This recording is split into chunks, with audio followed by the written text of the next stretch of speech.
Muito bem, meus irmãos, nós vamos colocar ali no PowerPoint o nosso tema de hoje. Enquanto ele já está sendo projetado, eu gostaria de convidá-los a lerem comigo Apocalipse, capítulo 1, já que vamos estudar o Apocalipse.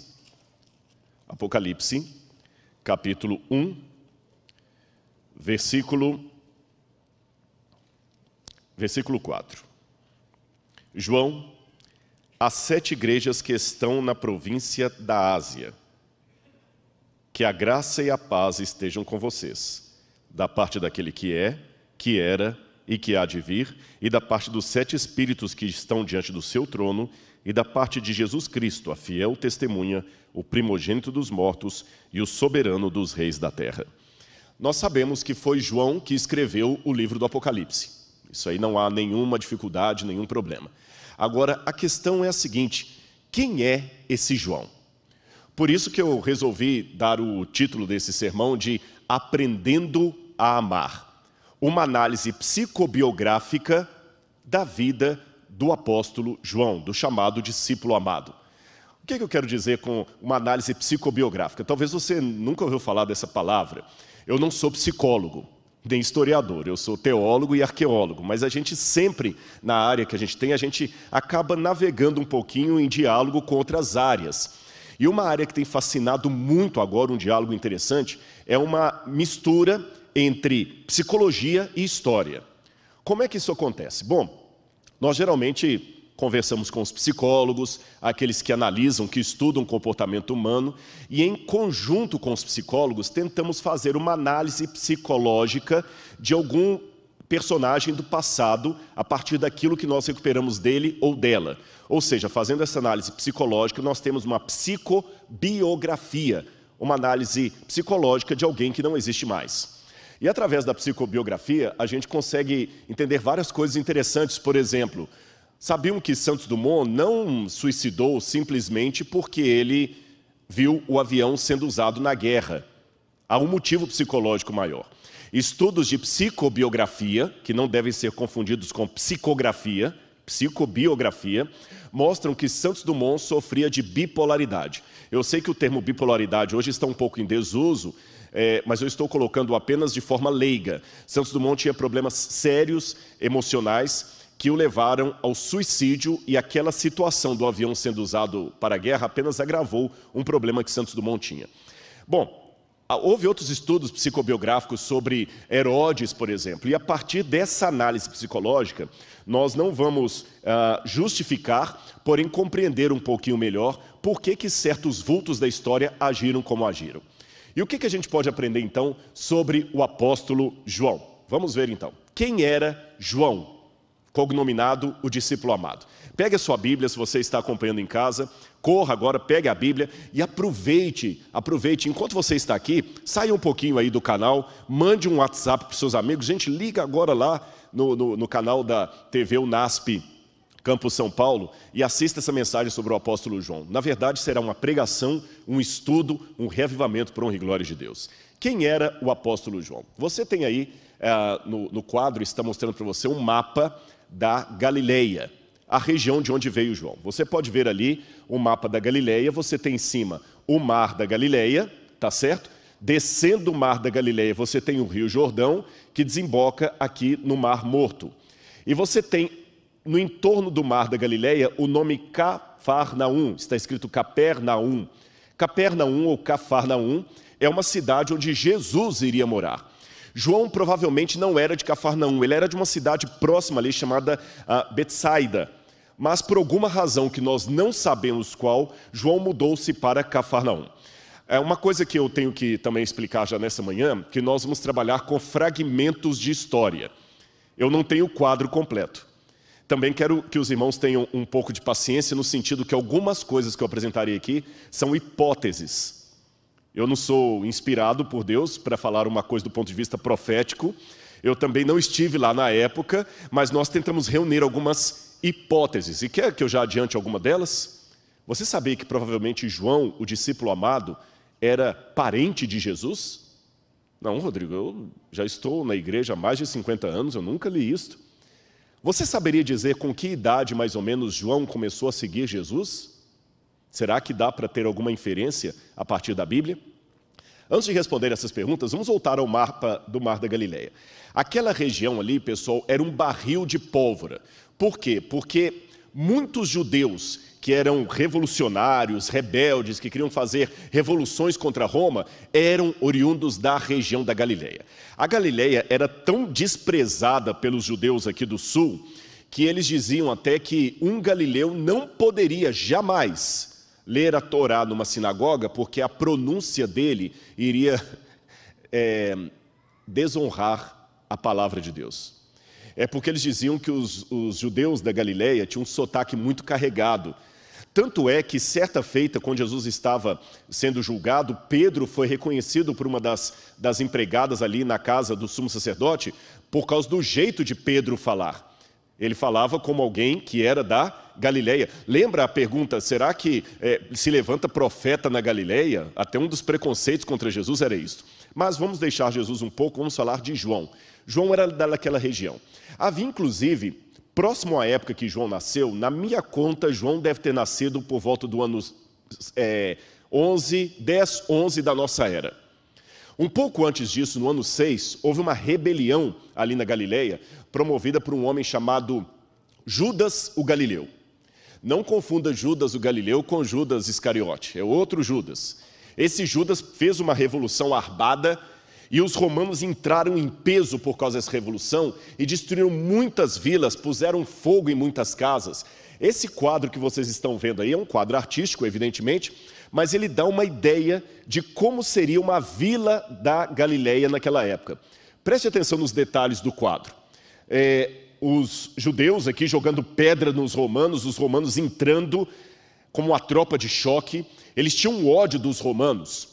E foi nesse ambiente, num clima de revolução contra Roma, de ódio, que nasce João. João nasce justamente num período assim de nervos à flor da pele, eu podia dizer. João nasce numa época em que eles queriam expulsar os romanos de qualquer maneira. E existe inclusive um livro que eu li, O Mito do Sionismo, e esse livro, O Mito do Sionismo, diz que o efeito daquela ideologia da Galileia foi a anarquia e a revolução. A anarquia e a revolução. Tanto é que você já deve ter estudado em casa que no ano 70, Jerusalém foi destruída pelos romanos e o templo também foi destruído. Mas você sabia que a destruição de Jerusalém começou por causa das revoltas que havia na Galileia? Aqueles que levantaram a Segunda Guerra Judaica de 66 a 70 depois de Cristo, eles eram inspirados nos revolucionários da Galileia. Quem já estudou história sabe da Revolução Francesa, quando o pessoal pegou luta armada, destruiu a Bastilha, e quando o pessoal realmente entra numa guerra civil para tirar um tirano do poder, qualquer coisa assim, a guerra civil pode até tirar o dominante, mas ela acaba trazendo sequelas terríveis. No caso da Revolução Francesa, o próprio Robespierre, que era um dos intelectuais da Revolução, morreu na guilhotina, bem como Luís XVI, Maria Antonieta, todos os outros. As pessoas iam morrendo uma atrás da outra. A França virou um caos depois da Revolução Francesa. Pois o que aconteceu na Galileia, na época em que João nasceu, cresceu como adolescente, foi uma espécie de revolução francesa, no caso, judaica, daquela época. E a consequência disso foi que no ano 70, Jerusalém, na Judeia, foi destruída, quando Bar Giora, que era um judeu da Judeia, inspirado naqueles da Galileia, pegou luta armada contra os romanos. Agora, uma coisa que eu não posso esquecer também de dizer para você. Muitos desses líderes que levantavam contra Roma ali, com ódio aos romanos e com gritos de ordem, se proclamavam Messias. Porque havia nos manuscritos do Mar Morto, para quem não sabe, eu vou colocar uma notinha de rodapé aqui, os manuscritos do Mar Morto são cópias da Bíblia e de livros também não bíblicos, que foram encontrados nas cavernas de Qumran, em Israel, na Judeia, no ano de 1947 e 48. São textos datados de até 270 anos antes de Cristo, e que contam muito como era o judaísmo daquela época. Então a gente, lembra que eu falei de fragmentos de história? Eu tenho muitas coisas interessantes que eu pego desses textos aí. E esses textos afirmam que na virada do século 100 antes de Cristo, para começar a época depois de Cristo, ou era comum, como os judeus chamam, havia uma grande expectativa que as profecias de Daniel estavam se cumprindo e o Messias estava para chegar. Ou seja, eu tenho dados que as pessoas estudavam as profecias e sabiam que o Messias iria vir. Foi uma época de oportunismo. É nesse ambiente, nesse contexto, que João surge numa família judaica. E o nome dele, o que significa? Ali no quadro você tem o nome dele escrito na última linha ali, Yohanan em hebraico. Yohanan significa em hebraico, Deus é gracioso, ou Deus concede a graça. Deixe-me explicar para você um pouquinho como é que o nome era escolhido nos tempos bíblicos, para que você possa entender o quadro. Normalmente aqui no Brasil, na cultura ocidental, nós escolhemos nome porque é bonito, porque está na televisão. Tem um personagem de um filme aí. Quantos Roberto Carlos não tem no Brasil aí por causa do cantor Roberto Carlos? Né? Quantas Vanderleia não tem aí porque na época da Jovem Guarda era uma febre de colocar o nome de filho de Vanderleia. Então, hoje a gente coloca nome assim. Ou às vezes quer homenagear o avô, o pai. Esse aqui eu conheço, por exemplo, Milton, Dr. Milton Afonso, e tem um neto chamado Milton. Então, quer dizer, quer homenagear o avô, então se coloca o nome do avô e assim por diante. Roberto Conrad, filho. Então, quer dizer, tem muito isso. Mas no tempo bíblico era diferente. Eles escolhiam o nome pelo significado, porque o significado representava algo em relação ao caráter projetado daquela criança, representava algo relacionado ao nascimento dela, um desejo dos pais para ela. Por exemplo, na Bíblia, sempre que dá um nome de uma pessoa, eles colocam um significado. E lhe colocarás o nome de Jesus, porque ele salvará o seu povo dos seus pecados. Jesus, Yehoshua, em aramaico, significa o Senhor salva. Perceberam? Abraão, que muda o nome de Abrão para Abraão, pai de um grande povo. Aliás, até hoje, quando eu estou com beduínos no deserto e que eu falo o meu nome, Rodrigo, que para eles é um nome muito estranho, porque eles falam árabe, eles sempre me perguntam, Rodrigo, o que significa? E não saber o significado do seu nome é tão estranho como não saber o nome do seu pai e de sua mãe. Então aquele bebê recebeu o nome de Yohanan, Deus concede a graça. E que significado profundo para alguém que precisaria mesmo da graça de Cristo. Sabe por quê? Lembra que eu comecei esse sermão propondo um exercício de psicobiografia. Nós vamos fazer uma análise psicológica do apóstolo João. E o que eu descubro?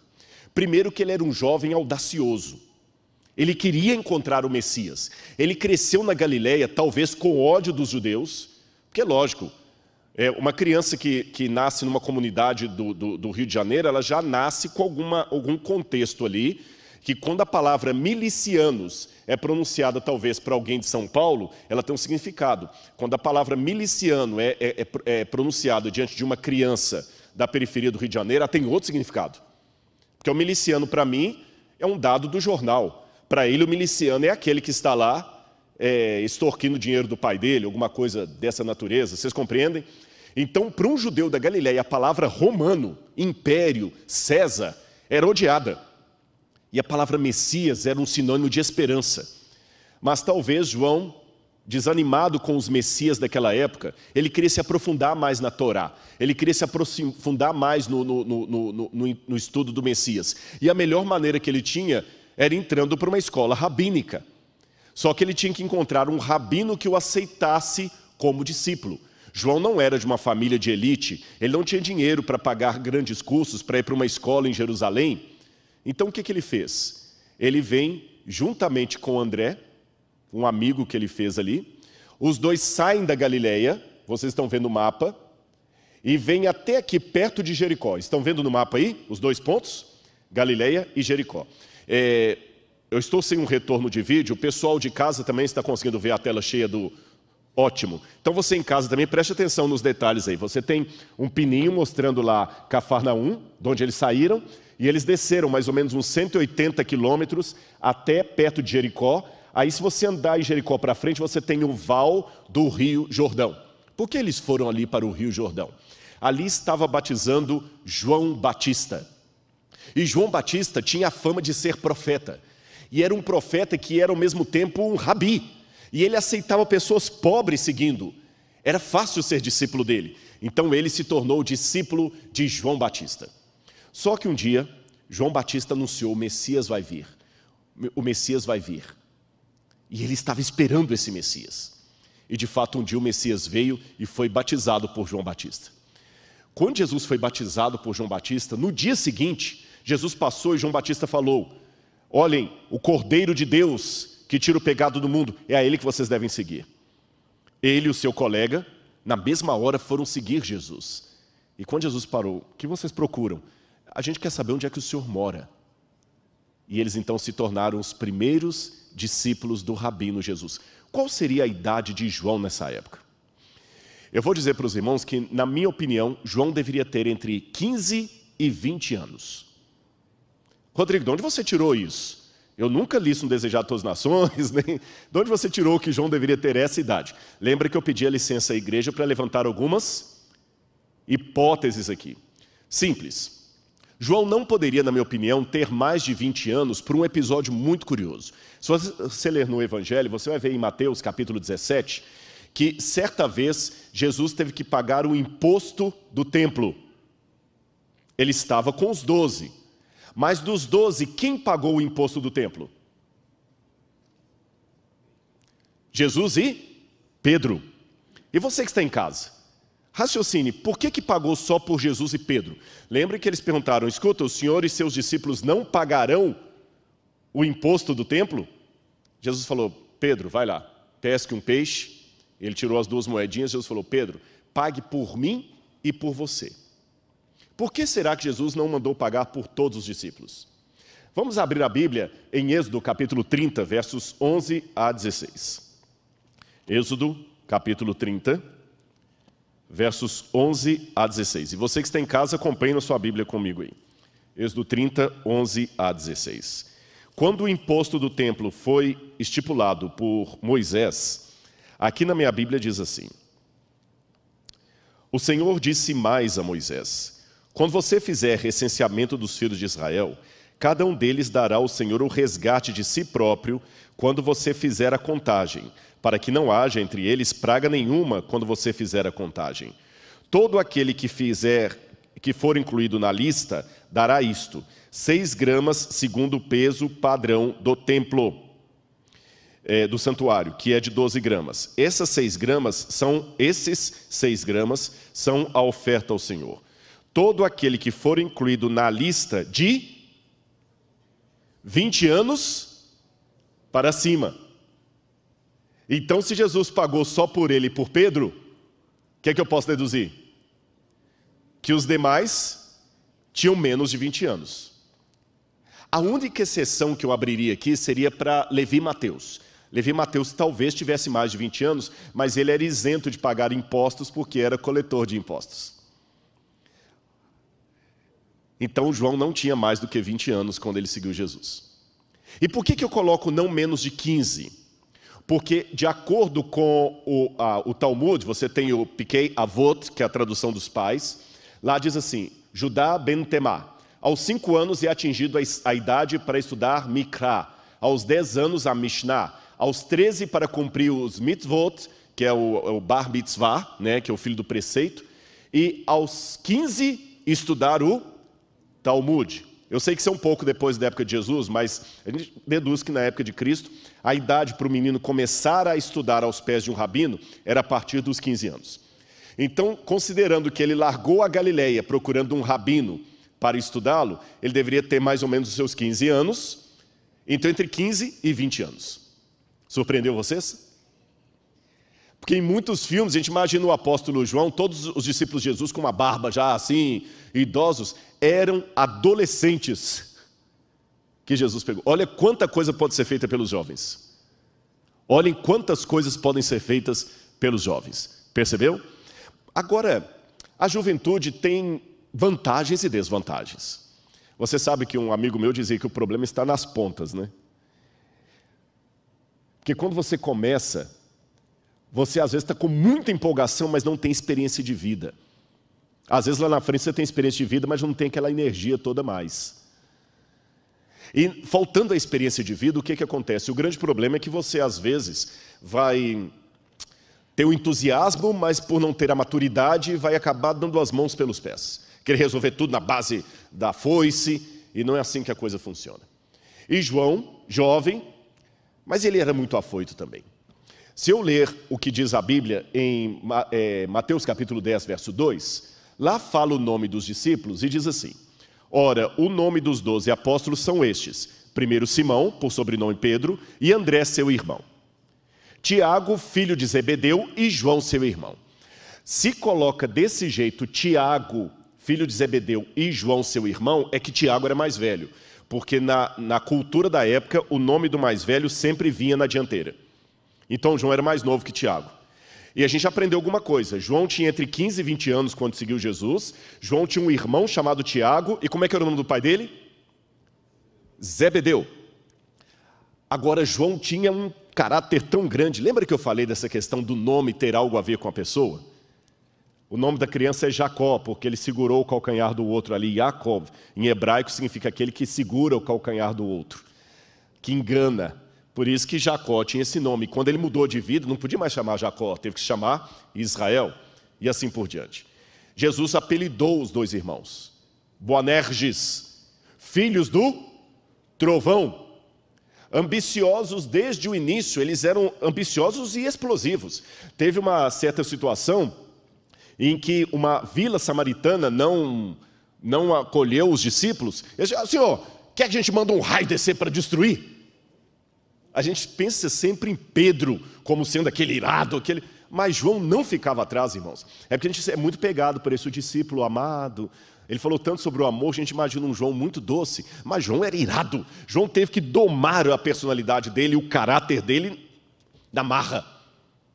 Houve um episódio que a mãe de Tiago e João chegou a pedir a Jesus: Senhor, quando o Senhor estiver no seu reino, manda um filho meu ficar à tua esquerda, outro à tua direita. Eram ambiciosos.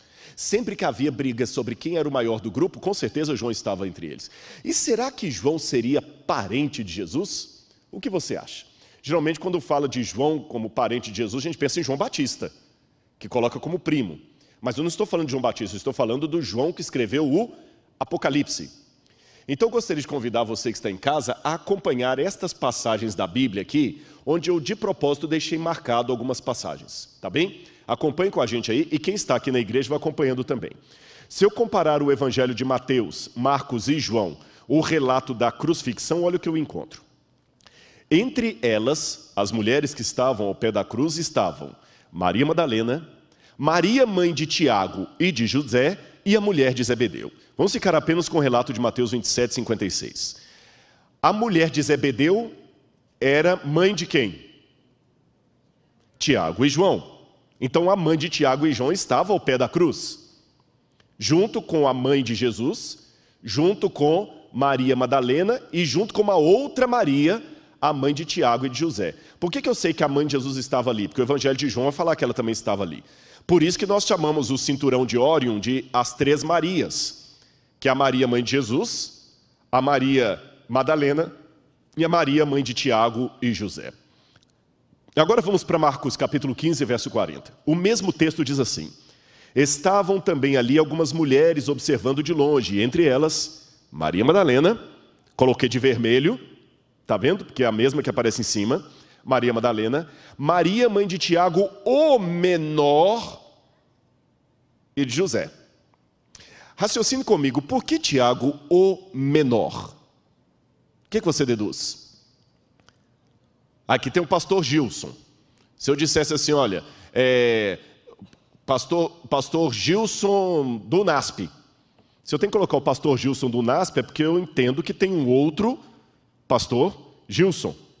Então, se eu coloco Tiago menor, é porque tinha outro, e tinha outro mesmo, que é o Tiago, irmão de João. Vamos continuar lendo. Estavam a mãe de Tiago, o menor, e de José, e Salomé. Opa, então eu já deduzo que a mulher que Mateus falou, mulher de Zebedeu, Marcos deu o nome dela, Salomé. Então já aprendi algo a mais a respeito de João. Ele era filho de Zebedeu e Salomé, tinha entre 15 e 20 anos quando começou a seguir a Jesus. Ele também tinha um temperamento explosivo e a mãe dele estava ao pé da cruz. Agora, volte o seu olhar para a Bíblia e vamos ler o relato de João, o próprio João. Ele diz assim, João 19, 25. E junto à cruz estavam a mãe de Jesus, Maria, mulher de Clopas. Ora, essa Maria, mulher de Clopas, não pode ser mulher de Zebedeu, porque ela é mulher de Clopas. É a mãe de José e de Tiago, correto? Maria Madalena, tranquilo. E a irmã da mãe de Jesus, Salomé. Então, na minha humilde opinião, eu trabalho com a hipótese que Salomé era a mulher de Zebedeu, mãe de Tiago e João, irmã de Maria, mãe de Jesus. Isto faz de João primo, de primeiro grau. É por isso, na minha opinião, que várias situações, João está perto de Jesus ali, João com Tiago, Pedro, Tiago e João. Pedro, Tiago e João. Quando Jesus chamava três em particular, era Pedro, Tiago e João. João ainda reclinava a cabeça no seio de Jesus. E aí eu entendo por que a mãe de João chegou com tanta petulância sobre o Messias. Pela cultura do Antigo Oriente Médio, uma mulher não chegaria a um rabino assim, com essa intimidade, a não ser que ela tivesse uma ascendência de família sobre ele. E pediu, olha, Senhor, no teu reino, manda um filho meu ficar à tua direita ou à tua esquerda, são teus primos. Nepotismo. E aí você entende mais uma coisa em casa. Por que ao pé da cruz, Jesus pede a João para cuidar de Maria, da mãe de Jesus? E de acordo realmente com a tradição, João foi o que tomou conta de Maria e ele a levou para a cidade de Éfeso, que você está vendo ali no mapa. E nessa cidade de Éfeso, João morou por muito tempo e depois ele morreu e foi sepultado em Éfeso. E perto de Éfeso havia as igrejas que ele pastoreava, Pérgamo, Tiatira, Sardes, Filadélfia, Esmirna, Laodiceia, falei todas, e Laodiceia, que são as 7 igrejas para as quais ele vai mandar as suas cartas que vamos estudar essa semana. Minim, a Birkat Minim, em hebraico, significa a maldição dos hereges. Agora imagina, na sinagoga, incluíram no espaço da liturgia um momento para você amaldiçoar os hereges. Imagine só, a ruptura com a sinagoga ficou muito grande. Aí eu entendo por que João escreve no Apocalipse a sinagoga de Satanás, aqueles que a si mesmos se declaram judeus e não o são. Outro problema, filosofia grega e helenismo. Você tinha ali em Éfeso muito a filosofia, 500 anos antes de João, de um sujeito chamado Heráclito. Heráclito falava muito do Logos. Heráclito que dizia, não se pode cruzar 2 vezes o mesmo rio, tudo está em fluidez. E talvez por causa dessa situação que João, partindo do conhecido para o desconhecido, começa o evangelho dele falando do Logos também, porque Heráclito falava do Logos. Enachen rologos, kai rologos en proston theon, no princípio era o verbo, e o verbo estava com Deus.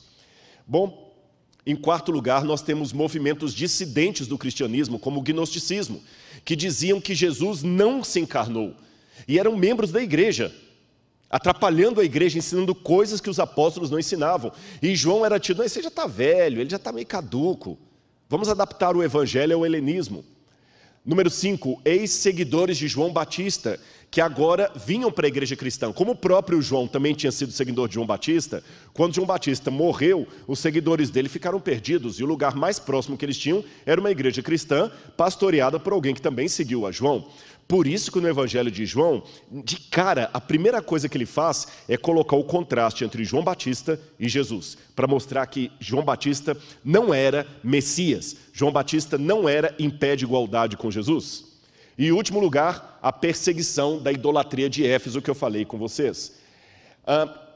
Agora eu quero mostrar para vocês outros problemas que o autor do Apocalipse tinha. Nós temos alguns relatos, como de Atenágoras, que nos revelam os boatos que corriam pelas ruas de Roma contra o cristianismo. Porque hoje é muito fácil, numa civilização ocidental cristã como a que nós vivemos, dizer, não, eu sou cristão. Às vezes até pensamos assim, alguém que não é cristão, não é gente boa. Eu tenho que cuidar com isso, porque há muita gente boa que não é cristão. Tem muito budista que é gente boa, tem muito muçulmano que é gente boa. E a graça de Deus nos está alcançando também, tá certo? Até que, como nós vamos ver no Apocalipse, o anticristo esteja dominando o mundo plenamente e o mundo esteja polarizado entre os que têm a marca da besta e os que não têm a marca da besta, até que esse dia chegue, nós não podemos arvorar teologicamente que apenas aqueles que concordam comigo estão ao lado de Deus. Porque hoje Deus tem filhos espalhados em todo o globo, em todas as religiões e até fora delas. Percebeu? Mas vamos voltar ao boato daquela época em que não era tão politicamente correto dizer eu sou cristão. Pelo contrário, o cristianismo era uma religião ilícita para Roma. Olha os boatos que eles falavam em Roma contra o cristianismo. Que eram clandestinos porque o seu reino era o céu e não Roma. Eles eram alienados porque não tinham pautas sociais, porque eles não tinham discursos de ordem. Que praticavam incesto. Porque como os irmãos referiam uns aos outros, chamando de irmão e irmã, saiu o boato, a fofoca, que eles tinham incesto, relação incestuosa, porque até o marido chamava a esposa de irmã. Outro boato, que eram canibais. Esse ataque surgiu por causa da Santa Ceia, porque eles diziam na ceia que eles comiam do corpo e do sangue de Cristo, então que praticavam canibalismo. Que eram infanticidas. Nós não temos muita origem desse boato, mas falavam que os cristãos sacrificavam crianças em culto para representar a Cristo. Que os cristãos eram perigosos porque eram discretos. E, finalmente, que os cristãos eram ateus, porque eles não aceitavam os deuses de Roma. Esta aqui era a principal divindade de Éfeso, a deusa Diana ou Deméter. A Deméter ou Diana, Ártemis. Perdão o ato falho aqui, não é Deméter, esqueçam Deméter. Deméter era a deusa dos cereais, tanto é que em latim chamavam de Ceres, a mãe de Persépolis. Eu confundi totalmente de Persépolis. Aqui eu estou falando de Diana dos Efésios, tá bem? Essa imagem foi encontrada embaixo dos escombros do antigo templo de Deméter, ou de Diana. Essa era a imagem original que os adoradores de Diana ficavam gritando ali naquele teatro que eu mostrei para você, grande a Diana dos Efésios, porque a sua estátua caiu pronta do céu como um raio. E João, não apenas o apóstolo Paulo, mas João também teve que combater isso aí. Só que na época de Paulo, o grande problema era o culto a Deméter ou Diana. Na época de João você tinha um desdobramento, o culto a Diana e o culto ao imperador. E o que tem uma coisa a ver com outra? O imperador governava em Roma. João estava em Éfeso. O que tem Diana dos Efésios a ver com o culto do imperador em Roma? Se você olhar essa inscrição grega que está na cidade de Éfeso, você tem ali o nome Nekoroi ton Ephesion, em grego, que significa como que se diz? Os guardadores, os guardiões do templo de Éfeso. Eu vou explicar para você isso. É que as cidades da Ásia Menor fizeram muita política com Roma para serem beneficiadas com títulos honoríficos, isenção de impostos. E quando o culto ao imperador começou no ano 29 a.C., quem sediou o culto ao imperador foram as cidades da Ásia Menor. Só que havia uma diferença que eu vou explicar para você. É que na época de Augusto, Júlio César foi deificado. O que significa isso? Júlio César foi considerado um deus. Depois Augusto também foi considerado um deus. Depois Tibério, depois Calígula, Nero, todos os imperadores romanos foram considerados deuses, porém com uma diferença. Eu vou explicar para você qual a diferença. O imperador só era adorado como Deus após a sua morte. Depois que ele morria, acreditava-se que ele virava uma estrela no céu, então ele era glorificado como um Deus. Mas em vida, o imperador não era adorado como um Deus. Mas sabe o que aconteceu na época de Domiciano? Domiciano foi um imperador implacável que assumiu Roma, e ele exigiu que o culto ao imperador fosse feito com ele vivo. Em outras palavras, Domiciano exigiu ser adorado como um Deus ainda em vida. Perceberam a diferença de Domiciano para os outros imperadores? Os outros só eram divinizados após a sua morte. Domiciano quis ser divinizado em vida. Olhem nessa foto aí, a imagem de uma criancinha perto do resto de uma estátua de Domiciano que foi encontrado na cidade de Éfeso. Olha o tamanho da estátua. Eu preferi colocar essa foto porque com a criança ali dá uma ideia de proporcionalidade, de tamanho. É engraçado que os próprios romanos resistiam à ideia de fazer de um homem um deus ainda em vida. Tinha uma tradição interessante em Roma que eu vou contar para você. Para impedir que o imperador se tornasse um deus em vida, eles tinham um culto, uma celebração chamada apoteose. Apoteose é quando o imperador é divinizado, mas apenas depois da morte. Quando eles divinizavam o imperador que morreu. E o que estava vivo tinha que participar de um festival que ocorria a cada época, principalmente quando ele voltava de uma batalha, e tinha que passar pelos portões de Roma, pela porta Arco do Triunfo. Aí eles colocavam assim, a cada tantas jardas que o imperador andava, ficava atrás dele um escravo, repetindo em latim assim, respite poste omnem te memento. Olhe para trás e lembre-se que você é apenas um homem. Outra versão diz que o escravo falava assim a cada tanto, memento mori.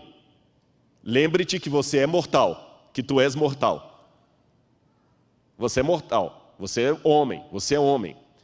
E quando ele era aclamado como imperador, eles tinham até um costume interessante.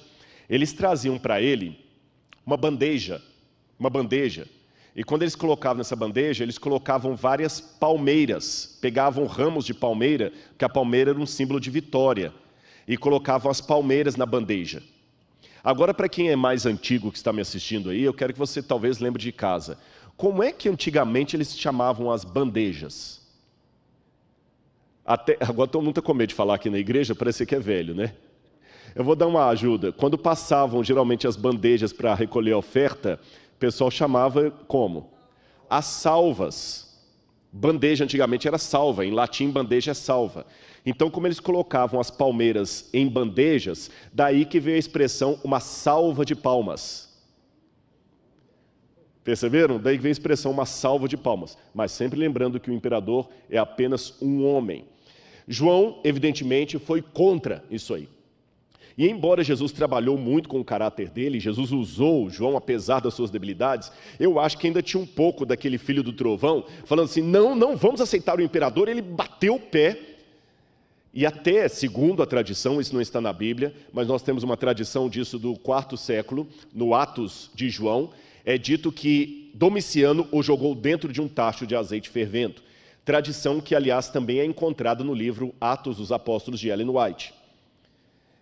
Essa foto que vocês estão vendo aí em casa agora é a foto de San Giovanni a Porta Latina. E o oratório, e lá do lado você tem um quadro a óleo chamado San Giovanni em óleo, que mostra esse episódio de João. Mas como ele sobreviveu,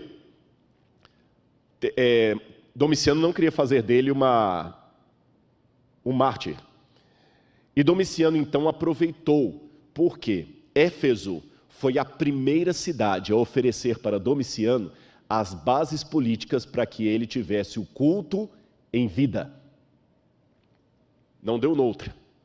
João era uma pedra no sapato.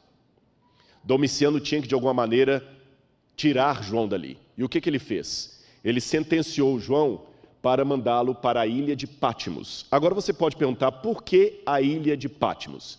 Vamos ver primeiro um pedacinho da ilha de Patmos, 5 minutos aqui. Eu já vou encerrar. Coloca só para o pessoal ter uma noção da ilha de Patmos, onde João ficou. Hoje é uma ilha linda na Grécia.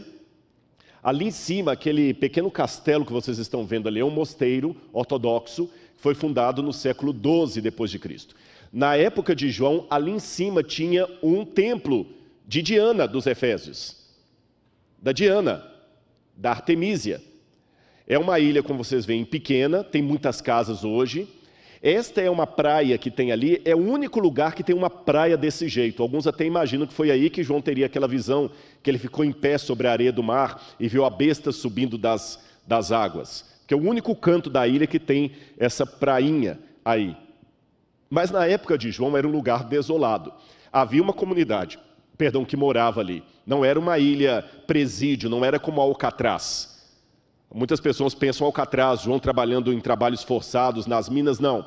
Era um lugar que tinha um templo de Diana, havia uma comunidade que morava aí, havia inclusive hipódromo na cidade, havia hipódromo na cidade, mas em que sentido que eu falei que ela era desolada? É porque a cidade praticamente não tem muita fonte d'água. É pouca, até hoje é pouquíssima fonte d'água na ilha. A água tem que vir do continente.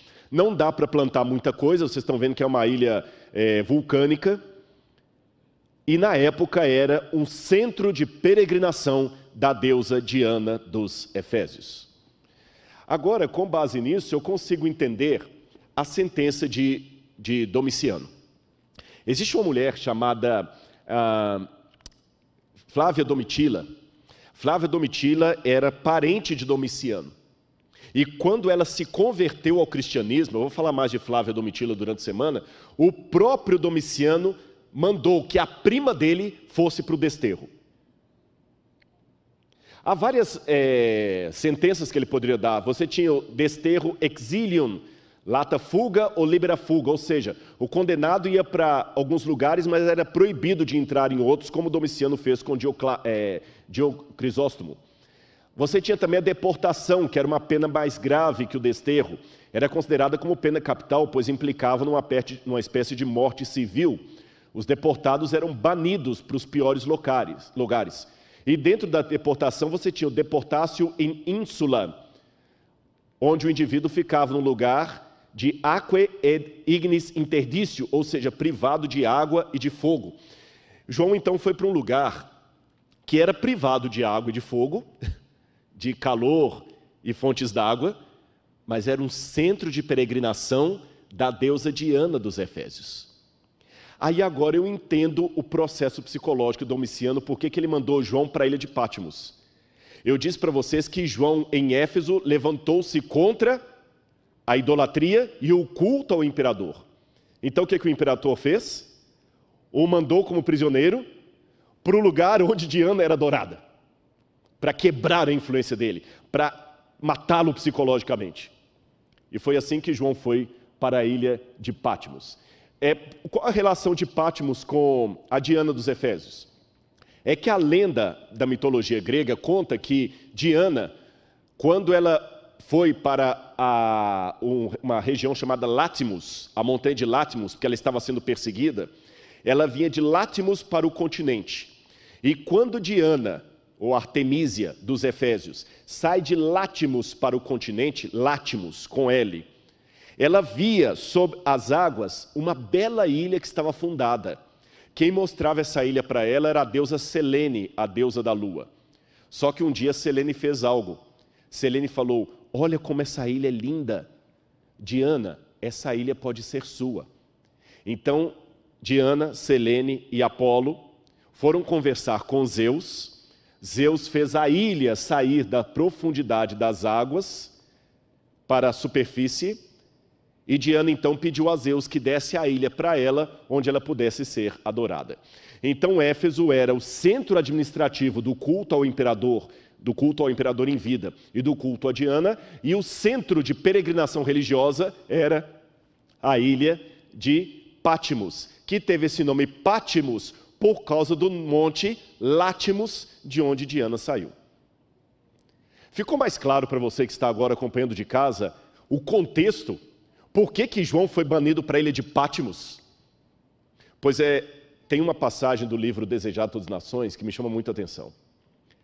Ela diz, a autora: a extremidade do homem é a oportunidade de Deus.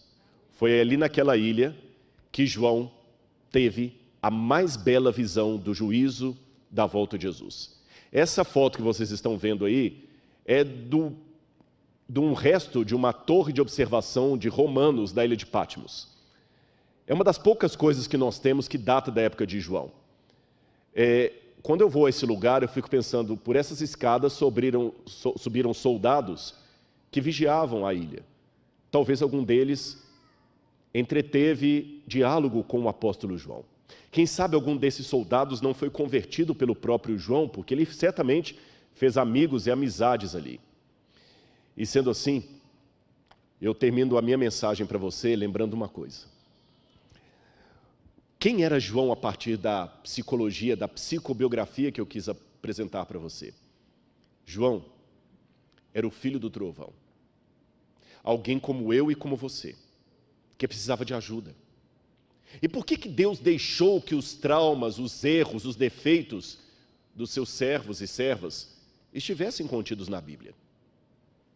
Sabe por quê? Porque ali ele mostra o que a graça pode fazer a uma pessoa. Lembra o que eu falei sobre o significado do nome de João, Yohanan?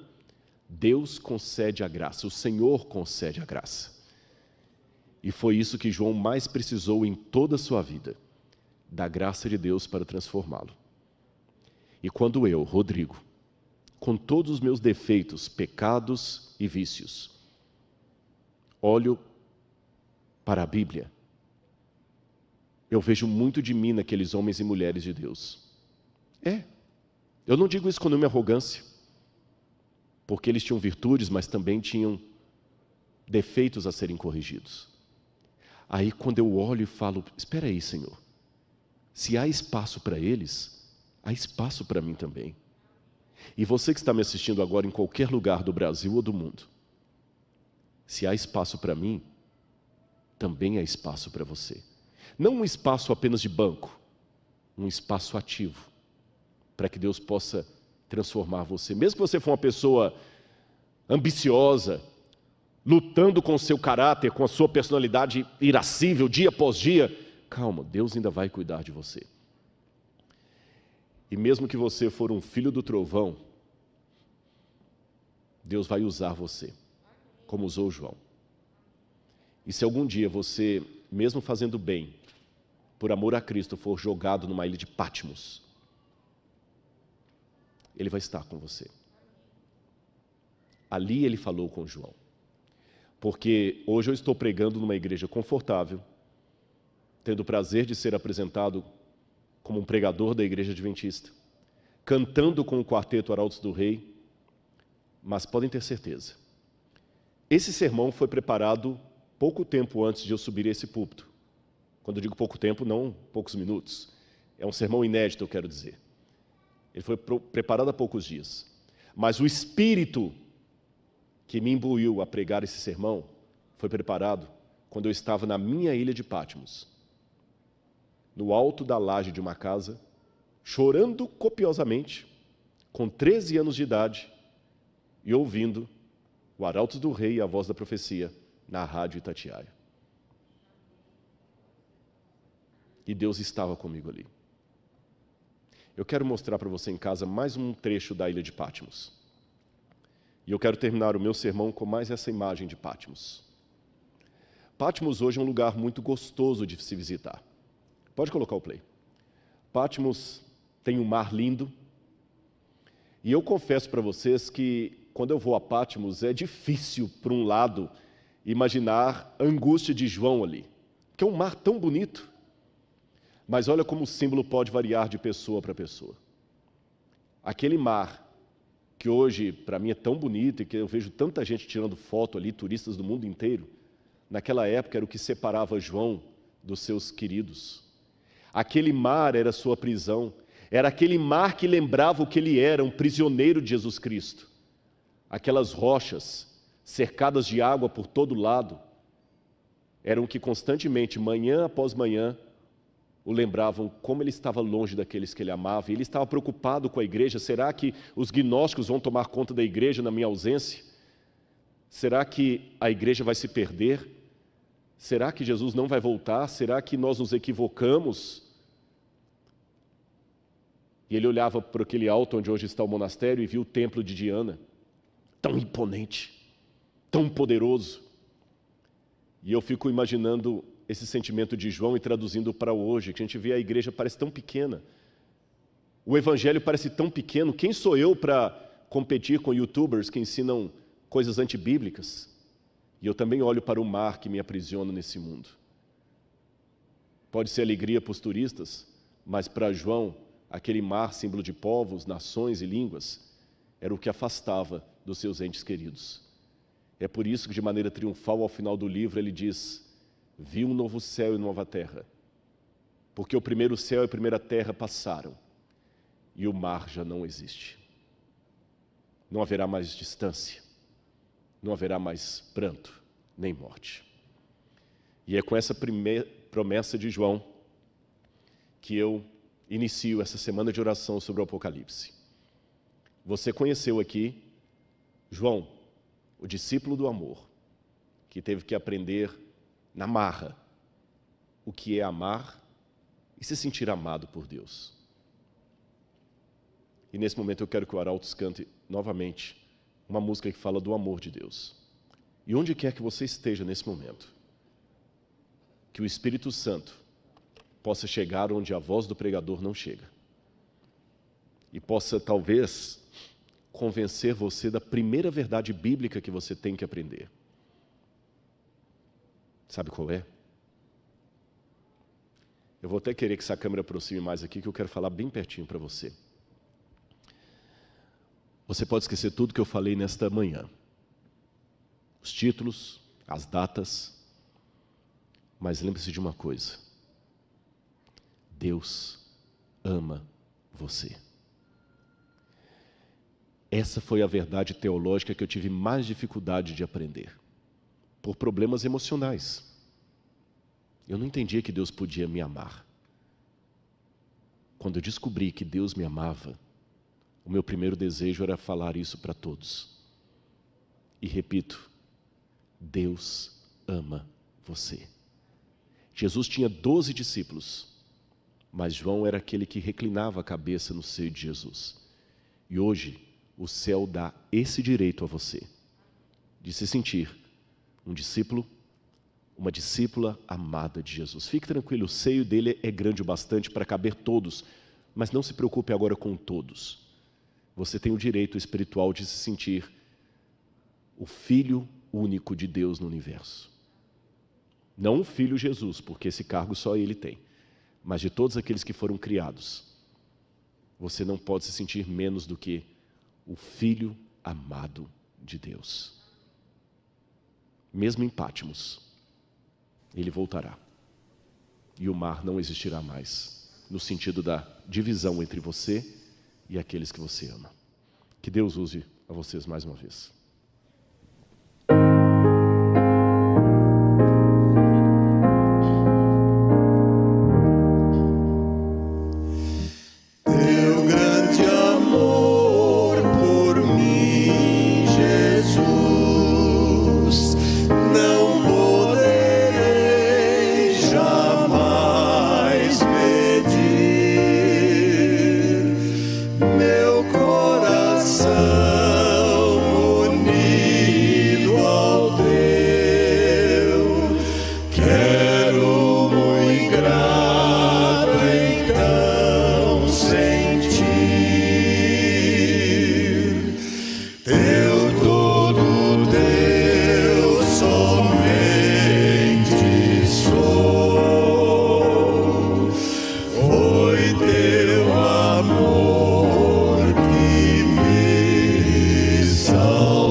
Oremos nesse momento. Você que está em casa, incline sua fronte comigo. Não esqueça, estamos online, mas nesse exato momento, você tem que transformar o lugar onde você está num pequeno santuário. Ore comigo nesse momento. Senhor, obrigado por teu amor, ó Deus, obrigado por tua justiça. Obrigado porque o Senhor nos concede a graça. E o que é a graça, Senhor? A graça é o favor imerecido que Deus nos dá.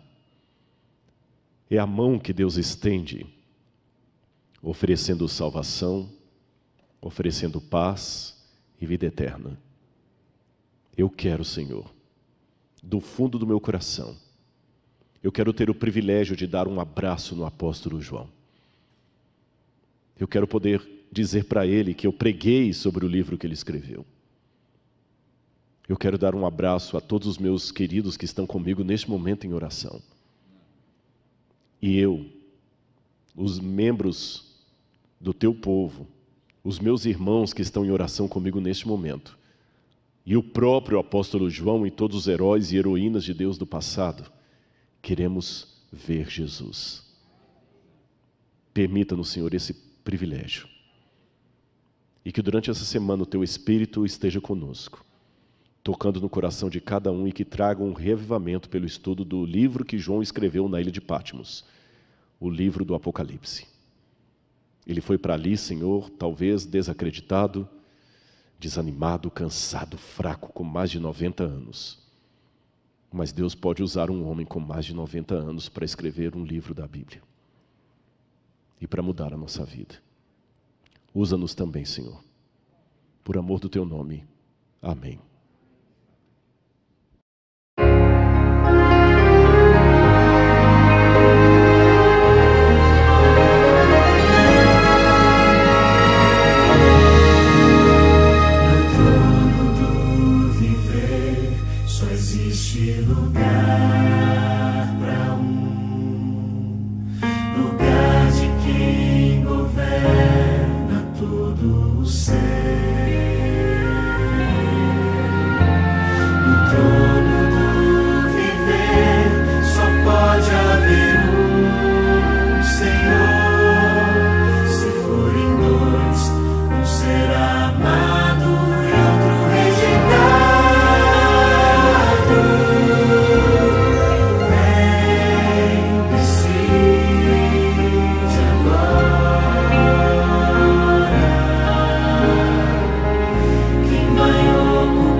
Que Jesus existe.